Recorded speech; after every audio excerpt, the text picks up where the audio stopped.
జగన్మోహన్ రెడ్డి అధికారంలో ఉండగా చక్రం తిప్పిన ఆ నలుగురిలో వైవి సుబ్బారెడ్డి ఒకరు. రీజనల్ కోఆర్డినేటర్గా, పార్టీ ప్రధాన కార్యదర్శిగా, టీటీడీ బోర్డు చైర్మన్గా ఇలా వివిధ పదవుల్ని ఆయన అనుభవించారు. అనేక రకాలుగా పార్టీలో ప్రభుత్వంలో చక్రం తిప్పే ప్రయత్నం చేశారు. అలాంటి నాయకుడు ఇప్పుడు హఠాత్తుగా సైలెంట్ అయిపోయారు. ఎక్కడ చప్పుడు చేస్తున్న దాఖలాలు కూడా లేవు. ఎటువంటి విమర్శలకు పూనుకుంటున్న ఆనవాళ్ళు కూడా లేవు. ప్రభుత్వం మీద బాణాలు ఎక్కుపెట్టడానికి ఆయన సిద్ధంగా ఉన్నారా లేదా అనే సందేహం కూడా కలుగుతుంది. ఒకవైపు అధికార పార్టీ మీద, ముఖ్యంగా ప్రభుత్వ వైఫల్యాల మీద జగన్మోహన్ రెడ్డి గురిపెడుతున్నారు.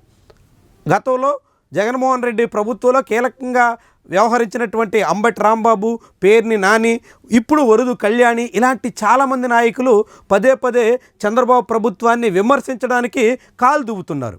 ప్రభుత్వ తీరుని అన్ని రకాలుగాను తప్పుపట్టే ప్రయత్నం చేస్తున్నారు. ప్రభుత్వ వైఫల్యాల్ని ప్రజల ముందు ప్రస్తావించేదానికి పూనుకుంటున్నారు.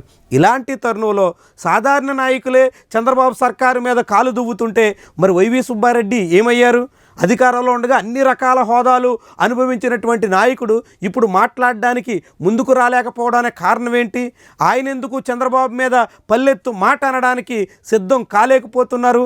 ఇలాంటి సందేహాలు ఇప్పుడు చాలా పెద్ద చర్చకు దారితీస్తున్నాయి. వైఎస్ఆర్సీపీలో కొంతమంది నాయకులు ఇప్పుడు సేఫ్ గేమ్ ఆడుతున్నారా అనే సందేహం బలపడుతోంది. చంద్రబాబు ప్రభుత్వం మీద ఎటువంటి విమర్శలు చేయకుండా, ప్రభుత్వం మీద కాలు దువ్వడానికి సిద్ధం కాకుండా తమ స్కిన్ తాము కాపాడుకునే ప్రయత్నానికి పూనుకుంటున్నారా అనే అనుమానాలు బలపడుతున్నాయి. ఇప్పటికే చాలామంది నాయకులు పార్టీ ఫిరాయించేశారు.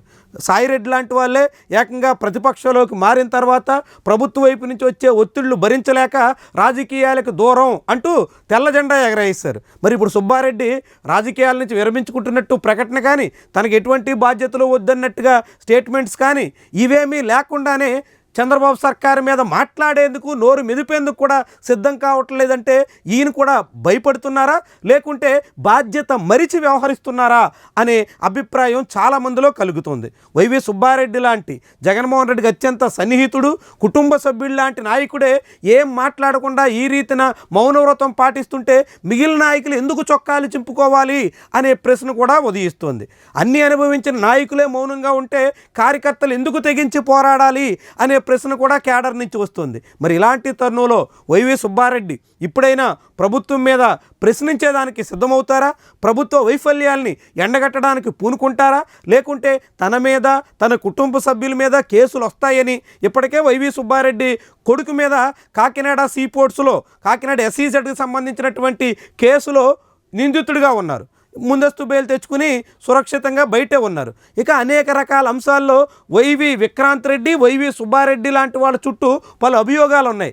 అలాంటి కేసులకు భయపడి ఇప్పుడు వీళ్ళంతా మౌనంగా ఉంటే రేపు మళ్ళీ అధికారం వచ్చిన తర్వాత మళ్ళీ చక్రం తిప్పే ప్రయత్నం చేయకుండా ఉంటారా అనే ప్రశ్న కూడా ఉదయిస్తుంది. మొత్తంగా జగన్మోహన్ రెడ్డి, ఆయన బంధువులు ఇప్పుడు చాలా జాగ్రత్తగా అన్ని రకాలుగా తమను కాపాడుకునే ప్రయత్నం చేస్తుంటే మిగిలిన వాళ్ళు ఎందుకు బరి తెగించి రోడ్డున పడాల్సి ఉంటుంది అనే ప్రశ్న చాలామంది నుంచి వస్తుంది. మరి దీన్ని వైవి సుబ్బారెడ్డి గ్రహిస్తారా, గుర్తిస్తారా? పార్లమెంటరీ విభాగ నాయకుడిగా ఉండి పల్లెత్తు మాట మాట్లాడడానికి కూడా సిద్ధం కాలేకపోతే ఆయన తీరుని జనం, కేడర్ ఏ రీతిని అర్థం చేసుకోవాలి అనే ప్రశ్నలు ఇప్పుడు చాలా పెద్ద స్థాయిలో ఉదయిస్తున్నాయి.